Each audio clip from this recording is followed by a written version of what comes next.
जय गुरु जी संगत जी। अगर आप भी अपना सत्संग शेयर करना चाहते हैं तो दिए गए व्हाट्सएप नंबर पे, जो कि डिस्क्रिप्शन बॉक्स में भी मिल जाएगा और कमेंट बॉक्स में भी आपको वो व्हाट्सएप नंबर मिल जाएगा, उस पर आप ऑडियो रिकॉर्डिंग करके या फिर ऑडियो प्लस वीडियो रिकॉर्डिंग करके या फिर लिखित सत्संग भी शेयर कर सकते हैं और उस सत्संग को सारे गुरु परिवार के साथ शेयर किया जाएगा। जय गुरु जी, शुक्राना गुरु जी। मिलेनियम टर्न हुआ तो मैं बड़ी अपने बॉस से लड़ लुड़ के छुट्टी लेके, Arvind was in Bombay, my husband, I went to Bombay. तो जब वो दिसंबर और उसकी फॉग चलती है जनवरी की, उसमें ट्रेन डिले होते हैं, फाइनली 9 जनवरी 2000 को मैं छोटे मंदिर गई गुरु जी के पास। पूरी संगत भरी हुई, हॉल भरा हुआ खचाखच, और मैंने गुरु जी को अपनी तरफ आते हुए नहीं देखा और suddenly he was standing in front of me.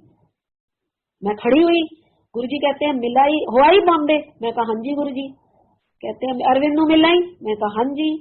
गुरुजी कहते हैं और की शशि आंटी हुन तेरे पीरियड्स नहीं आने, हुन ते तू प्रेग्नेंट है। It was such a shocking thing in front of a hall full of संगत। और मेरे पीरियड्स तो अभी एक हफ्ते बाद आने थे। साइंस में आज भी कोई ऐसा टेस्ट नहीं है जो आपको without missing your periods, miss तो बहुत दूर, एक हफ्ता पहले आज भी आपको बता दे कि आप प्रेग्नेंट हो। मैं चुप कर गई, आई वॉज बिल्कुल पूरे सन्नाटे में। Anyway my cycles didn't come, then I overshot, and January I tested my urine, it became positive for pregnancy. अब गुरुजी के साथ तो सब कुछ जाहिर है, लेकिन अज्ञानी तो हम हैं। आई रिपोर्टेड टू माय डॉक्टर।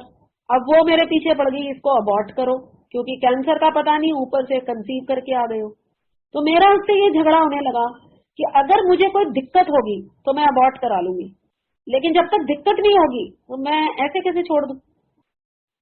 तो we had a big tiff on it and I decided not to abort. मार्च में मेरे को फिर कोई स्पॉटिंग हुई, she put me on a bed rest, और महीना भर उसने बेड रेस्ट पे डाला मुझे। लेकिन मेरे में इतनी एनर्जी कि मैं अपने आप को रोक नहीं पाती थी। लोग प्रेगनेंसी में बड़े ध्यान से और बड़े स्लो हो जाते हैं, और मैं डबल द रेट हो गई।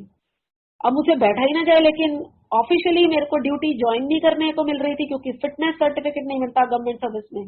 प्रेगनेंसी में अगर कोई कॉम्प्लिकेशन हो जाए, कोई भी डॉक्टर आपको फिटनेस सर्टिफिकेट नहीं देता, और गायनेकोलॉजिस्ट तो लास्ट वन। तो एनीवे मेरी गायनेकोलॉजिस्ट ने मुझे सीरीज ऑफ इंजेक्शन, पता नहीं 15-20 गोलियां खाने को दे दी कि मुझे नहीं पता तू क्या कर रही है। तो मैं ना हफ्ते में 2 बार अपने इंजेक्शन लेती थी इंट्रामस्कुलर। कितने लोगों से आप रिक्वेस्ट करोगे कि मुझे इंट्रामस्कुलर दे दो। मैंने अपने आप को खुद ही इंजेक्शन लगाने शुरू कर दिए, which is such a risky thing. आपको कोई रिएक्शन हो जाए, आप खुद ही मर जाओगे। तो मैं ट्रांस यमुना एरिया में एक रूम में रहती थी, मैं खुद को खुद ही इंजेक्ट करती थी ना, बंद रूम। कुछ होने को तो तभी कुछ हो जाए, लेकिन कुछ नहीं हुआ। फिर मैं इंजेक्शन से तंग आ गई। फिर एक दिन मैं गुरुजी के पास गई और मैंने गुरुजी से बोला, गुरुजी मेरे को ना इंजेक्शन नहीं लेने। तो गुरुजी अपने वो टिपिकल स्टाइल में मुस्कुराए, मुझसे कहने लगे ले ले।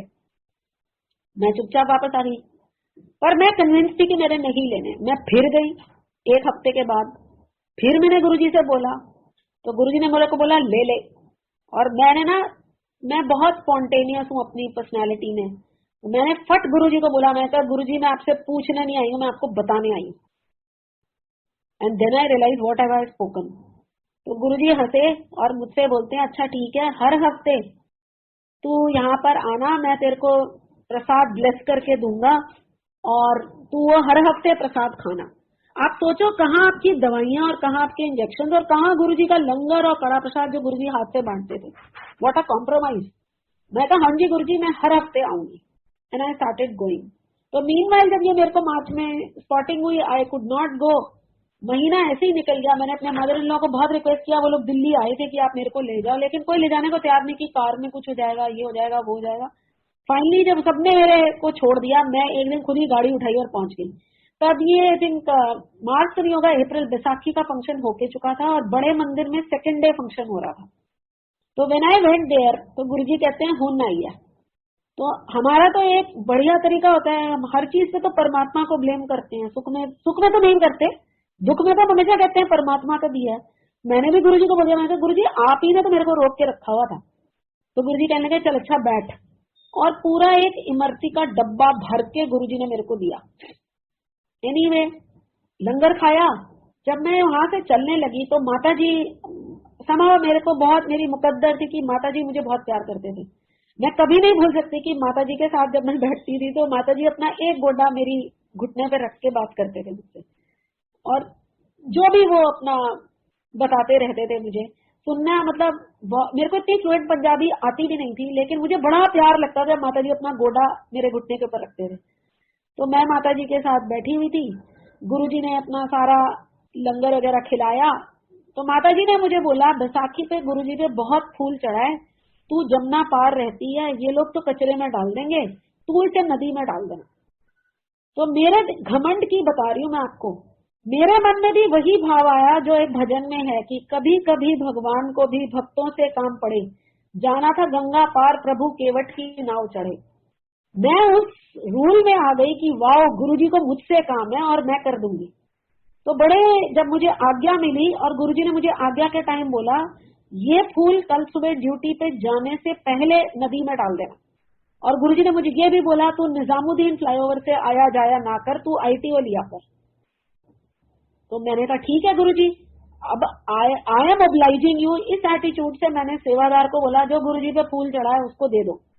मेरी इमेजिनेशन 2 लिफाफा भर के फूल के बियॉन्ड नहीं थी।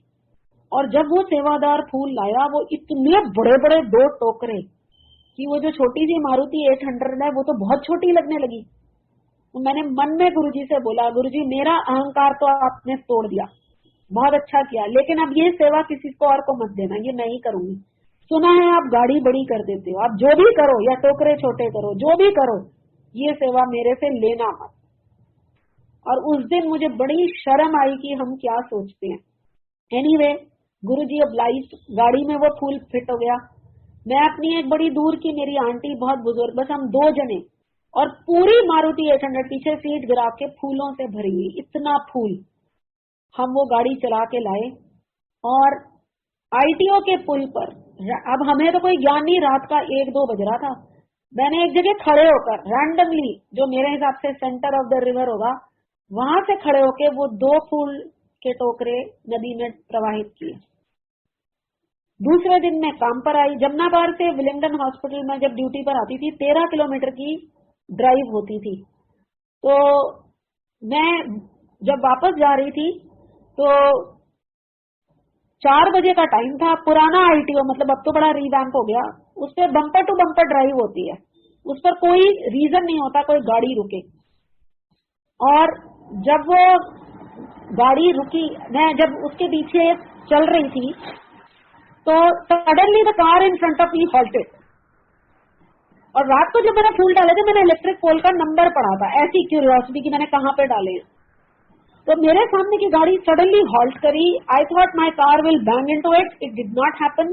मेरे पीछे रियर व्यू में ब्लू लाइन बस मुझे दिखी, मुझे अपनी मौत पहली बार नजर आई। I knew I will be dead when the blue line bus went on to the pavement and it was the same spot जहां कल मैंने फूल बहाए थे। तब मुझे समझ आया कि यहाँ से फूल मैं बहा चुकी हूँ। कभी गुरुजी ने कहा था ड्यूटी पे जाने से पहले डालना। मैं इतने सन्नाटे में आ गई क्योंकि आई टू लिव अलोन, और मुझे ये पता था कि अगर आज मैं जिंदा ना बचती तो किसी को ये पता भी नहीं चलता कि मैं खत्म हो गई। सड़क के किनारे आधा घंटा I sat down, got my nerves back. मैं घर नहीं गई, मैं वापस मुड़ी और गुरुजी के पास गई। तब 7 दिन गुरुजी की संगत होती थी। मैं मंदिर में घुसी, छोटे मंदिर में। गुरुजी अपने रूम के पास वहां डोर से आए और मुझे कहते हैं, हो गया तेरा दूसरा जन्म। I didn't have words to say. मैंने कहा हाँ जी गुरुजी। तो गुरुजी ने मेरे को एक ब्लेसिंग और दी। कहते हैं तेरे को ना इस जन्म में मैंने इतना ब्लेस करा है, तूने सिर्फ सेवा करनी है और तेरे पास जितनी तेरी नॉलेज है वो हमेशा रहेगी, लेकिन अगर तू इस मेडिकल नॉलेज के पैसे कमाएगी ना, ये नॉलेज तुझसे चली जाएगी। और आप सोचो, वो दिन के बाद मेरी प्रोफेशनल लाइफ भी बदल गई। I started doing well in my field. मेरी life professionally was gaining momentum, life चलती रही। Meanwhile on 9th January 2000 when Guruji told me I have conceived, तो जब मैंने गुरुजी से बोला कि मैंने ये दवाइयां नहीं लेनी, तब तक मैं रेगुलर अल्ट्रासाउंड के लिए जाती थी। तो एक दिन ऐसे ही गुरुजी ने मेरे को बोला, बड़ा डॉक्टर को उलझान दिया। तो थोड़ी वो अकड़ होती है ना आपकी, तो मेरे को लगा अच्छा Guruji now you will say and then I will go, that attitude I got in my mind. और मैंने कोई एंटीनेटल चेकअप नहीं कराया टिल इन अबाउट मई जून। गुरुजी एक दिन कड़ा प्रसाद दे रहे थे, तो मुझसे कहने लगे शशि तेरी डिलीवरी चंदी मंदिर में होएगी, तेरा सौरा उत्थे कमांडेंट सी, तूने अपनी डिलीवरी चंदी मंदिर में करानी है। अब ऐसा है, मैंने तो सिर्फ लोगों के तजुर्बे सुने थे, कौन सी लड़की ससुराल में अपनी डिलीवरी कराई, मुश्किल है। लोग तो मायके जाते हैं, पर मेरी मदर ने मेरे वो ऑप्शन बंद कर दिए थे। तो मेरे को था मैं अकेले करा लूंगी, जो भी है सर्वेंट्स यूज कर लूंगी, जो भी I will manage on my own. But मैंने गुरुजी से बोला गुरुजी मैं कहीं भी चली जाऊंगी, ससुराल नहीं जाऊंगी। It is very difficult for my mother in law to arrange everything and it will not happen, क्योंकि लोगों के तजुर्बे बड़े खराब रहे हैं डिलीवरी के बारे में। गुरुजी ने मेरे को 2-3 बार बोला शशि डिलीवरी चंदी मंदिर होएगी। फिर फाइनली एक बार, क्योंकि मैं हर हफ्ते जाती थी, गुरुजी ने एक दिन मेरे हाथों में कड़ा प्रसाद रखा, तब ये नॉर्म हो गया था कि आप कड़ा प्रसाद बाहर जाके खाओगे। गुरुजी ने मेरे को वहीं बिठा दिया और मुझसे कहते हैं इधर ही बैठ जा, इधर ही खा और मेरे को बता कि तू कब जाएगी। तो सरेंडर जब आपके अंदर आता है, अब मैं क्या बताऊं, तो मैंने गुरुजी से बोला जब आपको इतना ही पता है तो आप ही बता दो। तो गुरुजी ने 23 या 24 जून की मेरे को डेट दी, और आप मानो उसकी छुट्टी थी दिल्ली में, सेंट्रल गवर्नमेंट की छुट्टी थी, लेकिन आर्मी हॉस्पिटल वर्किंग था। ये दिन गुरुजी ने मुझे चुन के दिया। मुझसे कहते हैं गुरुजी तेरी छुट्टी है, तू उत्थे जा, उत्थे वर्किंग है, डॉक्टर को दिखा के आ। फिर क्योंकि सवाल पूछना तो होता ही है, तो मैंने गुरुजी से पूछा गुरुजी फिर जाऊं कैसे। गुरुजी कहते हैं शताब्दी तो जाई, सौरे में कहीं तेन छड़ जाए। अब that was the first time in my life I was going to my in law's house without my husband. और चंडीगढ़ ना किसी दिल्ली वाले के लिए बड़ा कंफ्यूजिंग है, क्योंकि उसमें सब कुछ इतना मेटिकुलस है कि हमें इतने मेटिकुलस की आदत ही नहीं है। और मेरे जैसे तो बिल्कुल ही जो मतलब बिल्कुल दिमाग नहीं लगाते एक्स्ट्रा चीजों पर, मुझे कोई रास्ता नहीं पता। मैंने अपनी मदर इन लॉ को फोन किया, मैंने कहा गुरुजी ने बोला है, उस टाइम मोबाइल्स भी नहीं होते थे। मैंने उनको बोला, मैंने कहा आप मुझे लेने आ जाओगे? तो मदर इन लॉ बोलने के हाँ गुरुजी की आज्ञा हम आ जाएंगे। लेकिन मेरे मन में ना एक शक हो गया, अगर ये नहीं आए तो मैं क्या करूंगी। शताब्दी तो रात को 10-10:30 बजे पहुंचती है, मैं वहां चंडीगढ़ रेलवे स्टेशन को 10 बजे उतर के क्या करूंगी। तो मैंने अपने मदर इन लॉ को बोला आप प्लेटफॉर्म के शुरू में खड़े हो गए, और अगर चलती हुई ट्रेन से मैंने आपको नहीं देखा तो मैं उससे बेटर है वो कालका में खत्म होती है, मैं कालका चली जाऊंगी, because Himachal is much more safer than getting down in Chandigarh. I will not get out of the train. तो बिलीव मी, मेरे मदर इन लॉ कभी किसी की सुनते नहीं थे बेचारे, वो खड़े हुए। They came to pick me up, I went for a checkup, the doctor saw me and he told me we will do a caesarean. तो पहला डर आपका यही होता है, मैं कहा यार तू सिजेरियन कर देगा। And army doctors are very friendly, तो he said unless you want disasters to happen, as बहुत ज्यादा है, लेबर इतनी अच्छी होगी नहीं, तू इमरजेंसी में सिजेरियन करा लेना। रहेगा नहीं नहीं ऐसा कुछ मत कर, तू कर दे। तो ही टोल्ड मी कि अगस्त एंड तक तुम आ जाना, September end is your due date, ठीक है। And till then I never went to anybody. मेरे ऑफिस में जो मेरे हेड ऑफ द डिपार्टमेंट थे, उनकी लड़की was also carrying 15 days ahead of me, और उसको दुनिया भर के कॉम्प्लिकेशंस हो रहे थे, उसका प्रोटीन लेवल कम, उसको ड्रिप लग रही, उसको ये लग रहा। तो जब भी मेरे एचओडी मुझे देखते थे, मुझसे कहते थे शशि तेरे को कुछ हो गया तो सारी दुनिया मुझे जूते मारेगी कि अपनी लड़की को तो इतना संवार के रखा, दूसरे की लड़की को ऐसे धकेल दिया, तू प्लीज छुट्टी ले ले और चली जा। मैंने कहा सर गुरुजी हैं मेरे, और जब तक वो आज्ञा नहीं करेंगे ना मैं लेबर में नहीं जाऊंगी, आप निश्चिंत रहो। अब वो सर मेरे को फिर जहां भी मैं काम करती हूँ उनको पता होता है, तो Guruji is known as Shashi is Guruji. तो मुझे कहते हैं अब तू अपने गुरुजी की ना कहियो मुझे। मैंने कहा सर है आप मान लो। एनीवे उनका मेरा ये टिप्स चलता रहा, बट आई कंटिन्यूड वर्किंग। 20 या 21 अगस्त की बात है, जब जन्माष्टमी आई तो गुरुजी ने तब तक मुझे बोल दिया था अपने सास और सौरे नो कहीं तेनू ले ना जाए। तो मैंने उनको फोन करा, they were there in Delhi, they were putting up in RR, and daily evening we use to go to Guruji's mandir. तो जब जन्माष्टमी की छुट्टी आई तब गुरुजी ने मेरे को बोला जा अपना अल्ट्रासाउंड करा के आ और देख मैं तेनू की दिखता है। तो जो सोनोलॉजिस्ट था वो मेरे फादर का स्टूडेंट था, उसने कैंसर के टाइम भी मेरे सारे अल्ट्रासाउंड किए थे। उसने तब मुझे कहा था तू जिस भी गुरु की महिमा में है वो बहुत पावरफुल है, उनकी महिमा से हटना मत तू। तो जब उसने, अब मैं उसके पास गई, सोचो आप मेरी प्रेगनेंसी का ये शायद पहला अल्ट्रासाउंड था। थ्रू आउट माई प्रेगनेंसी कोई चेकअप नहीं हुआ, कुछ नहीं हुआ, कोई अल्ट्रासाउंड नहीं हुआ। उसने मेरा अल्ट्रासाउंड करा। उन्होंने, गुरुजी ने मेरी मदर इन लॉ को बोला आप भी साथ जाओ। आई वेंट, मैंने अल्ट्रासाउंड कराया। अल्ट्रासाउंड के बाद मैं तो कमरे से बाहर हो गई, but the sonologist told my mother in law baby is already in position, she will deliver early. तो मदर इन लॉ थोड़े से वरिड हो गए, क्योंकि सितंबर एंड है तो अगस्त एंड में आपको वार्निंग मिल रही है।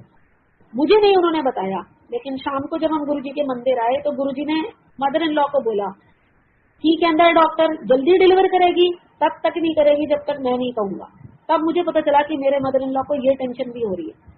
एनीवे, जिंदगी पूरी बिंदास और बड़ी बढ़िया चली। एक दिन गुरुजी ने 24 या 25 अगस्त रही होगी, गुरुजी ने बोला शशि की तनख्वाह से एक स्टील का ग्लास, स्टील की कटोरी और चीनी लेकर आना। तो मैं और मेरी मदर इन लॉ, आप सोचो, आरआर के कैंपस से चले, we went towards Gopinath market to buy this, एक स्टील का ग्लास, कटोरी और चीनी, और हमें कहीं नहीं मिली। एंड हम चलाते चलाते गाड़ी ग्रीन पार्क तक पहुंच गए। तो मेरी मदर इन लॉ ने बोला ये ऐसी दुर्लभ चीज तो नहीं है, पर गुरुजी ने कुछ करी है, तू प्लीज प्रे कर, तब तेरे को ही मिलेगा। And actually I prayed, I got एक स्टील की कटोरी, स्टील का ग्लास और चीनी। वो सब लेकर हम मंदिर गए।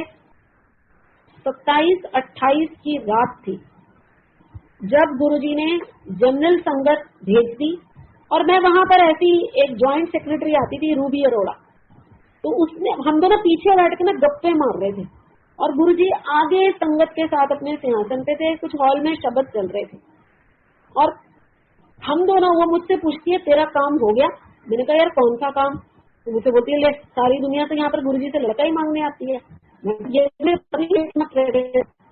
दिखती नहीं, मेरा ये गुरुजी है। तो कहती मेरा काम नहीं हुआ, मेरे तो गुरुजी ने कहा है नंबर बाकी है, अब बहुत में अभी साल का खत्म हुआ। कहती है नहीं, गुरुजी ना हमारी सुनते नहीं है, तो मैंने सोचा इधर ही आके शोर मचाऊंगी। तो मैंने उसे बोला, मैंने कहा जो तुम मन में सोचो वो तो हो रहा है, तो इधर आओ या ना हो, उनको पता है क्या सोच रहे। तो चीज कि मेरे ना पता नहीं है, तो मेरी बारी ही नहीं आई।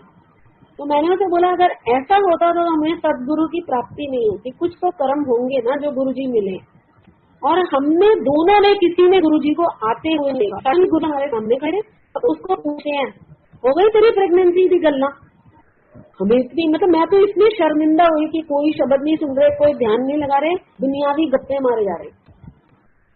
खैर गुरुजी ने मेरे को बोला गिलास में चीनी कम, और तब मैंने पहली बार, तो गुरुजी ने ना तब जब मुझे बोला ग्लास में चीनी डाल, तब मैंने जिंदगी में पहली बार ग्रेविटी बदलती हुई देखी। ग्रेविटी ऑब्लिक हो गई और चीनी ग्लास में जाए ना, सारी कारपेट पे गिरे। तो जो 10-15 लोग थे वो मेरी तरफ देख लगे। मेरी मदर इन लॉ ने मुझे झाड़ा, तू सारी दरी खराब कर दी। मैंने गुरुजी की तरफ देखा, गुरुजी मुस्कुराए, कहते हैं हुन पाहुन सीधी जाएगी, this only between me and Guruji की gravity can be oblique. Then I realise Guruji की पावर कितनी है। खैर गुरुजी ने वो ग्लास मुझसे लिया, उस पर कटोरी रखी, and he showed me a Shivling in it, and instructions were low behold कि जब शशि का लड़का हो जाएगा इसे शिव मंदिर में छोड़ देना। So I knew Guruji has created with his Shakti a Shivling for me. तब वो शिवलिंग गुरुजी ने मुझे दिया, and in no split, no second, मतलब सेकेंड भी बहुत बड़ा होता है, गुरुजी ने पूरा अपना चोला उतारा और मेरी तरफ फेंका और मुझे कहते हैं एले शशि आंटी फड़। पता नहीं जैसे गुरुजी ना दिमाग फेर देते हैं, मेरे दिमाग में लगा हुआ है कि इस चोले की तह लगा दी। और मेरे हिसाब से जब मैं गुरुजी को देखती थी, मेरे हिसाब से गुरुजी की हाइट 5'7", 5'8" से ज्यादा मुझे नहीं दिखती थी। एंड आप सोचिए, मैंने गुरुजी की जो धोती होती थी उससे तह लगानी शुरू की और मुझे उसका दूसरा एंड नहीं मिला। मेरे हाथ भर गए दोनों, लेकिन एंड नहीं मिला। देन आई लुक्ड एट गुरुजी, गुरुजी मुस्कुराए, कहते नहीं दोबारा लगा, अब तुझे एंड मिल जाएगा। मैंने वो सब लपेटा, गुरुजी की जैकेट, गुरुजी का kurta, and I turn to Sudha aunty who was standing behind me कि आंटी अब इसका कहाँ रखना है, इसको कहाँ रखना है। देन शी टोल्ड मी तेरे को पता नहीं है फड़ का क्या मतलब होता है। Then it didn't